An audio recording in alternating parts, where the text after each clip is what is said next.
مجھ سے نا اکثر خواتین پوچھتی ہیں، کہتی ہیں کہ چاہے وہ چھوٹی لڑکیاں ہوں، بڑی ہوں، خواتین، عورتیں ہوں یا تھوڑی ایج والی ہوں، وہ اکثر مجھ سے نا پوچھتی ہیں کہ آپ کا نا شوہر کے معاملات میں آپ کا بڑا سپورٹ جا رہا ہے، آپ شوہر کو بہت سپورٹ کر رہی ہیں، ایسا کیوں؟ تو اس پہ میں نے ان سے کہا کہ میرے والد صاحب نے نا مجھے ایک بات کہی تھی کہ بیٹا، باپ کے بعد اگر عورت کا اصل محافظ اور سائبان ہے نا تو اس کا شوہر ہے بیٹا، اس کے علاوہ اور کوئی نہیں ہے، یہ ذہن میں رکھو آپ۔ بھائی بھی ہوتے ہیں، بیٹے بھی ہوتے ہیں، لیکن عورت کا جو اصل محافظ اور سائبان ہے نا وہ اس کا شوہر ہی ہے بیٹا۔ تو میں نے اپنے ابا سے کہا کہ کیوں ابا، بھائی کیوں نہیں ہوتے، بیٹے کیوں نہیں ہوتے؟ تو پھر میرے ابا نے کہا کہ بیٹا، بھائی جو ہوتے ہیں نا جب تک شادیاں نہیں ہوتی ہیں تب تک آپ کے ہوتے ہیں، پھر ان کی بھی شادیاں ہو جاتی ہیں، ظاہر ان کا بھی خاندان ہوتا ہے۔ بیٹے ہیں، بیٹے بھی ظاہر سی بات ہے جب تک ان کی شادیاں نہیں ہوں گی وہ آپ کے ہیں، جب ان کی شادیاں ہو جائیں گی پھر ان کا بھی خاندان ہے، انہوں نے اپنے خاندان کو بھی دیکھنا ہوتا ہے۔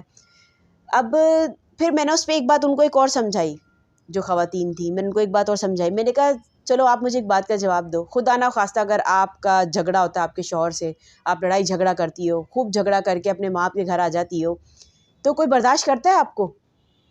نہ بھابیاں برداشت کرتی ہیں، نہ آج کل بھائی برداشت کرتے ہیں۔ پھر سب کیا سمجھا رہے ہوتے ہیں کہ جاؤ بیٹا شوہر کے گھر ہی چلی جاؤ، شوہر کا گھر ہی آپ کا اچھا ہے، شوہر کا گھر ہی بہتر ہے، وہیں رہو، کہتے ہیں نا اکثر۔ تو پھر اس پہ انہوں نے میری اس بات کو سنا، تو میں نے کہا میں اسی لیے شوہر کو سپورٹ کرتی ہوں، اسی لیے میں خواتین کو سمجھانے کی کوشش کرتی ہوں کہ شوہر کی فرما برداری کریں، شوہر کی اطاعت کریں، ضروری ہے یہ ہمارے لیے، اس کے علاوہ ہمارا کوئی نہیں ہوتا۔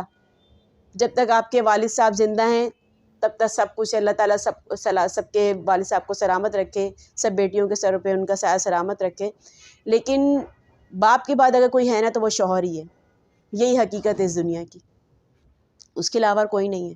ورنہ اگر شوہر سے جھگڑا کرنا ہے کر لو، کیا ہوگا؟ خاندان تماشا دیکھتا ہے، خاندان میں تماشا بنتا ہے، 4-6 لوگ باتیں بناتے ہیں، اور اگر بچے ہیں تو بچے پریشان ہوتے ہیں، بچے بیچ میں پستے ہیں، کیا ہوتا ہے؟ کسی کا کچھ بھی نہیں جاتا، دونوں میاں بیوی آپس میں جھگڑا کرتے ہیں، تماشا بن جاتے ہیں۔ تو اس سے بہتر یہی ہے کہ بھائی جب رہنا ہی شوہر کے ساتھ ہے، آپ نے زندگی اسی کے ساتھ گزارنی ہے، کیونکہ آپ نکاح میں اس کے ہو، تو پھر اسی کی پابندی کر لو، اسی کی فرما برداری کر لو، یہی ہمارے حق میں بہتر ہے، اور اس سے اللہ تعالیٰ بھی خوش ہوتا ہے۔